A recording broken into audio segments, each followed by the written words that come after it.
What's happening, YouTube? Figured I'd give you my view. Just past the University of Missouri. So I'm somewhere in Missouri. But I'm on that relay. Got about 100 miles left heading towards Illinois east on 70. And it is a beautiful sunset. I'm in the right lane, gang. I think the speed limit's 70. I'm doing 59 to 62, whatever the cruise control wants to do. Because when you hit a hill like this, you start chug-a-lugging. I'm not really sure how much the hills actually translate on the video, but I'm sure I'll see. I set it under the speed limit, so it usually goes about 5 miles an hour down the hill faster than what you have it set for, as long as you have one cylinder on the J-brake. And then she lugs up the hill. 41,000 pounds of steaks, bone-in ribeye, loins, I don't know, something that's on the bill of lading, the BOL, but it is set at 28 degrees on the reefer, and it's holding, so that's good. That's a fire up ahead. Hope everyone's okay. Really pretty country. I passed Callaway Farms in Missouri, and it was just picture perfect, like a Norman Rockwell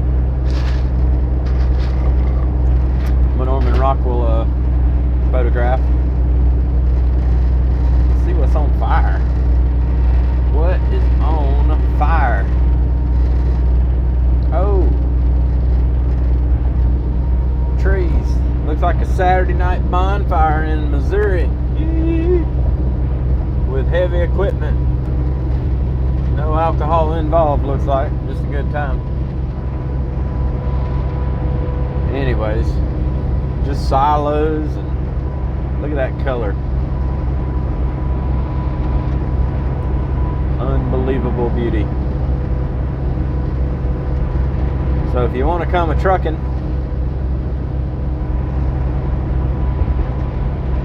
and you feel like you need to be inspired for poetry, come on out. Like I said, I always don't know, I just shoot the video. But the little bit of footage you just saw with me at the Olay terminal, talked to my driver manager, and she was really cool. She really thought I was a girl.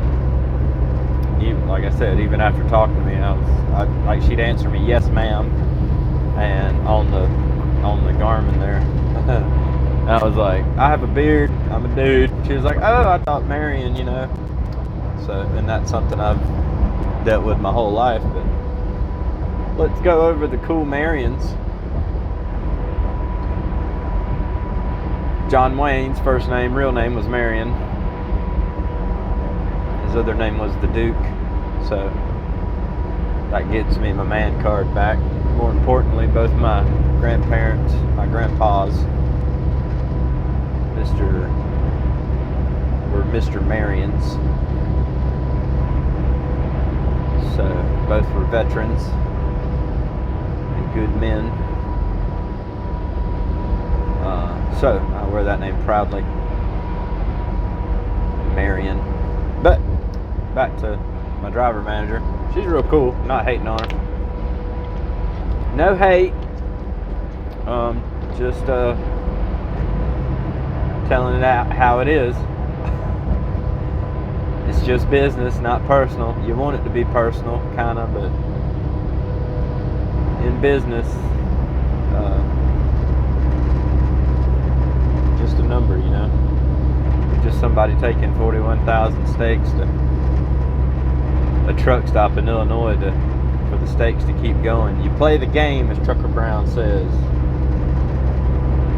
and it's better than any simulation game that you could play. I used to tell you how much I used to drive. Any gamers, y'all know about GTA 5, and I hate all the extra stuff on GTA 5. But what I used to like to do is drive in the country on the map, or fly a plane over everything, and not get into the bustle and hustle of the game, but just enjoy the game for the graphics.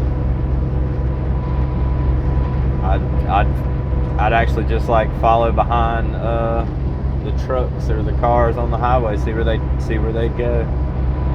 I'm weird, I know, but I enjoyed it. It was fun. Good training.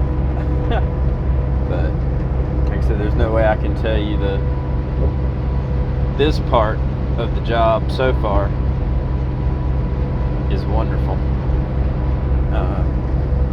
I can see why it's addicting. I can see why truckers get out and come back in, because there's some frustrating things, and that might just be with the company you're with or whatever, but I am with a company, but I am my own boss. And to be your own boss in something that you had no idea about 2 months ago, it's pretty good. I've had a lot of businesses, have my own business, been in restaurants, been in retail, been in the military. A lot of experience, but never just the immediate satisfaction and love for a job. I try to live every day like it's the last one, but you know, my mind, the way I was made, my mind can't help but think about where is this going? Not just trucking, but with anything. You know, I've done that forever. Since I was a kid, I always, what's the next step? Where, you know, okay, cool. Now what? I'm not the only one that does that. A lot of people do that. I just never, you know, really realized that it can be a bad thing. It can also be a good thing. That's where dreamers come from. You know, we'll reference Disney again, since we already brought his name up in this video. But you know, Walt Disney never saw Disney World, but he saw it in his mind. He drew it up, and you know, maybe if he was alive, I wonder if he would say, I didn't even see all the stuff that Disney has become. And you know, Disney's really cool, so he didn't just settle with what he liked, you know, or what he saw, and just like, cool, I'm good, I don't want to help anybody else or whatever. But I guess a lot of benefactors in history are that way, or benefactors, benevolent people, good people. But you know, just seeing the interstate systems and planning and other stuff, job creations, all these things, you know. But back to truck driving. Since I've started this video, I've made $11. You know, what did you do with the last 9 minutes of your life? Did you make $11? Truck driving's a cool thing, I'm telling you. We need good people out here. I see I see a lot of good truck drivers, but the majority of them, I mean, they're good truck drivers, but they are breaking the law, and they are dangerous. So now's the time to act on that. You know, I think it's really cool seeing these guys that are wide open and other things like that. And I'll tell you, the two people that one of them trucks right there, them doubles, those FedEx and the Amazons and the UPSs and stuff like that, they must, I'm early in the game, and maybe I'll change my mind about that, but maybe they pay them for speed and being rude, because they seem to, some of the companies, it's like half and half. But those guys fly, and that's all fine, well, and good till they kill a couple people.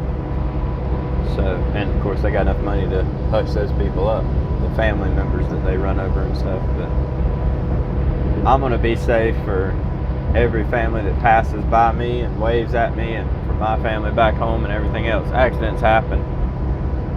When you're out here enough, you know, things just happen. But boy, you can avoid a lot by just slowing down. If I do 5 miles an hour faster today, which is a substantial amount, that is a enormous amount of stopping distance that I've added to my speed. But let's say I drive the full 11 hours, that's 55 more miles I can go. That's roughly $60 more a day. It's not worth it. It's not. It's not worth the stress that it causes, because you have to be on your toes more. It's not worth the fuel. Hello. The fuel you burn if you go 5 miles an hour faster, it's just not worth it. There's not a bonus around that could make it worth it.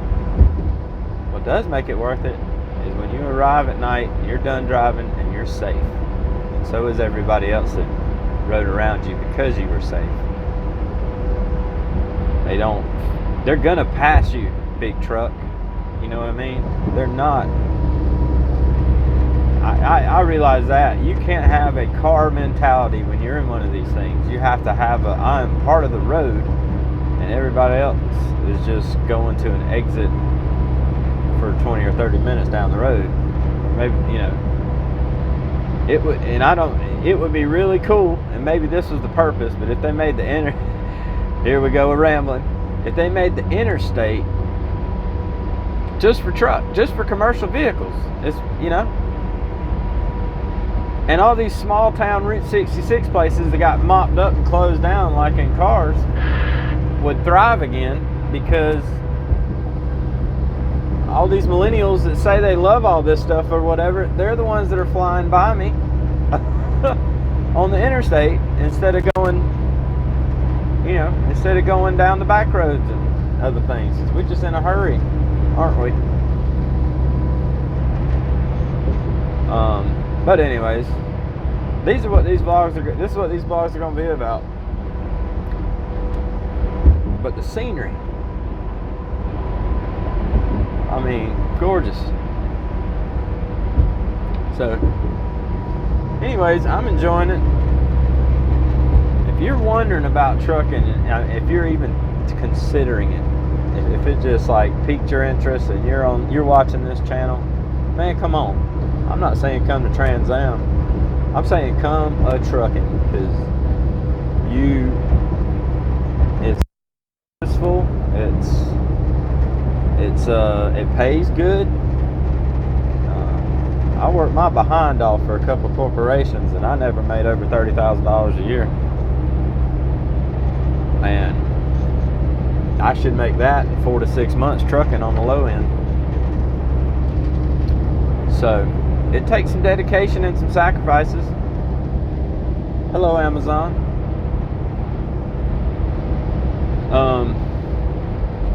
But hey, that's a nicer Amazon driver. Yeah, at least he uses his blinker. But professional drivers, come on out. We waiting on you. It's a good time out here. I can see why it gets in your blood, and once you become a trucker, you find it. Because I believe that the job search is over for me. The companies might change occasionally because of policy or disagreements or morals or pay, but I'm an independent contractor right now. I'm an I-9. I am my own business. So Trans Am gave me that option to have the freedom to be a truck driver and to kind of feel what it's like to be an owner operator, and the expenses and different things it takes to be one. So I'm thankful for this opportunity. And just look at this office view. Okay, here's a good hill. I'll show you guys this, and then we'll call it a night. So I'm going 56 at the top of this hill in 11th gear, and I see brake lights. I have a 5 to 6 second follow distance. Nothing really going on up ahead. And I'm at 64 now. See how fast that was? And the engine braking, you can probably hear it.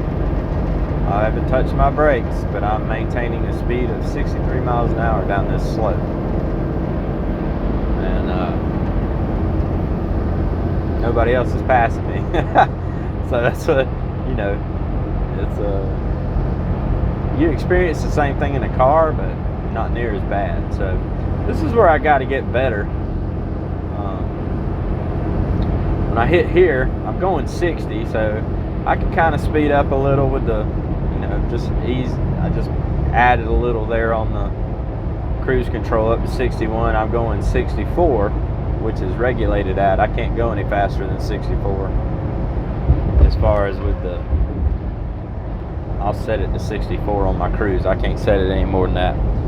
In 12th gear, going 62, 63, 64, because what I see coming is a hill.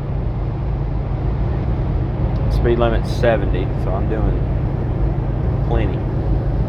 I don't know why you'd ever want to go faster. I'm serious, in a truck. I'm good.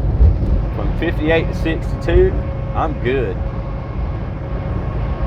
So we're cruising. I'm in 12th gear, about 1700 RPMs, and I'm on lug pretty bad. I would maybe attempt to get to, like, it just switched to 11.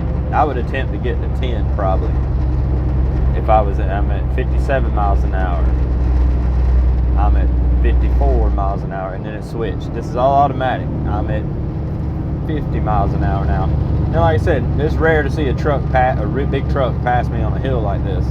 But I did everything I could. I'm at 45 miles an hour, and I'm in 10th gear, pushing 1900 RPM. There's nothing more you can do with 40,000 pounds, I'm convinced. So, like, if I mashed the gas right now, it wouldn't matter. I wouldn't want to come out of gear to change gears. Maybe later I'll change my mind about that, but I mean, all I can figure is this is just what you do. And that's maybe where Freightliners and Cat engines and different things like that come into play. This is a Packer motor in a Kenworth 2020, and it does its thing. I'm at 45 miles an hour, safe speed. You know, I don't know what's at the top of this hill. Why in the world am I in a hurry to climb this hill? You know, if I go any slower than 40, normally I have to put my flashers on if I see somebody coming up hard on my back end. But you know, which every other trucker does that, just kind of let you know, hey, we're going slow because we have to. There's a lot of stakes. Topping the hill, I haven't touched the thing. I'm now picking up speed in 10th gear, 48, 49, and it went to 11th gear. So, and then I drop back down to like 60 because I wrap it up as far as it'll go. It seems to do better when I just leave it at 60, but that was a pretty big long hill. I can see that one coming. Sometimes it just sneak up on you. So, and you know, but that seems to be something that maybe come with experience, or you know, I don't really know. I know the first time I drove when I left Rockwall, I was like terrified because I just thought, oh my goodness, I'm going 42 miles an hour. I've done something wrong. And I used not to use cruise control, but by golly, I do now. And I get 7 to 8 miles to the gallon too. So it puts it in the gear. You know, let technology work for you, truckers. You know, if you're in a hurry to get somewhere, don't be a trucker. Look at the pods. Wonder what's in there. People's junk.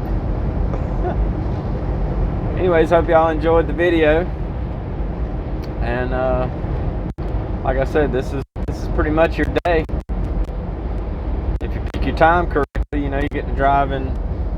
There's only about 2 really hectic times between 7 and, you know, between sunrise and sunset, and I really enjoy that. I enjoy the you know, the scenery of whatever the day brings out this front windshield. So Y'all have a good rest of the day. Happy New Year. Make the most of 2020. Talk to you later.